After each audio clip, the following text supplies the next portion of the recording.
వాలంటీర్ల వల్లే గత ఎన్నికల్లో వైసీపీ ఓడిపోయిందని ఆ పార్టీ మాజీ ఎమ్మెల్యే గోపిరెడ్డి శ్రీనివాసరెడ్డి సంచలన ప్రకటన చేశారు. జగన్ వాలంటీర్లకు ప్రాధాన్యత ఇచ్చి కార్యకర్తలను అలక్ష్యం చేశారని, ఇదే విషయం ఆయనకే కుండబద్దలు కొట్టి చెప్పానన్నారు. నరసరావుపేటలో వైసీపీ విస్తృత స్థాయి సమావేశంలో మాట్లాడిన శ్రీనివాసరెడ్డి, వాలంటీర్ల ద్వారా కాకుండా పార్టీ కార్యకర్తల ద్వారా ప్రభుత్వ పథకాల లబ్ధిని అందజేసి ఉంటే ఇలా జరిగేది కాదన్నారు.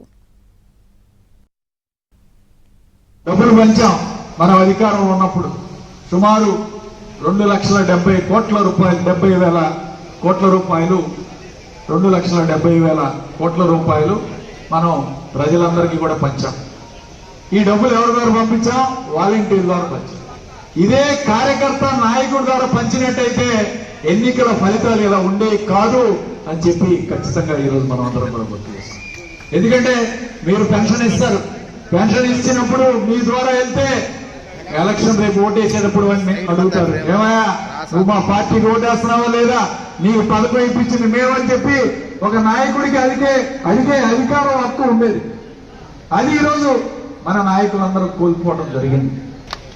వాలంటీర్ వ్యవస్థని పక్కన పెట్టాలి, కార్యకర్తల్ని ప్రజలకి నాయకుడి మధ్య వారధిలాగా కార్యకర్తలనే పెట్టాలని చెప్పి ఈరోజు ఖచ్చితంగా మనమందరం కూడా గుర్తు చేసుకోవాలని చెప్పి ఈరోజు చెప్తా ఉన్నాను.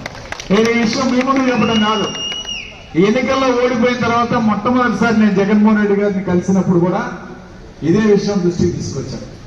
అన్నా, కార్యకర్తలే పార్టీకి మూలస్తంభం. ఇవాళ కేసులు ఎవరి మీద పెడుతున్నారు? వాలంటీర్ల మీద పెట్టట్లేదా, కార్యకర్తల మీద పెడుతున్నారు. కార్యకర్తలే పార్టీకి ప్రాణం వంటి నిలబడేది. వాలంటీర్లు వస్తారు పోతుంటారు. అంటే ఆయన అన్నాడు, మీరే కదా పెట్టింది వాలంటీర్లు అందరినీ, నాయకులే కదా పెట్టింది అన్నాడు. అంటే నేను చెప్పాను, పెట్టింది మేమే, కానీ 50 మందికి వాళ్ళు ఇన్ఛార్జీలు చేశారు మీరు, వాళ్ళకి పెన్షన్ పథకాలన్నీ వాళ్ళ ద్వారా ఇవ్వడంలోనే వాళ్ళ దగ్గరకు వచ్చి సెల్యూట్ చేస్తా ఉన్నారు. నాయకుడు కిందకి వెళ్ళిపోయాడు, వాలంటీర్ ఏం పైకి వచ్చాడు. పార్టీ వ్యవస్థ అంతా కూడా ఈరోజు మనకి చిన్నాభిన్నం అయిపోయింది. కరెక్ట్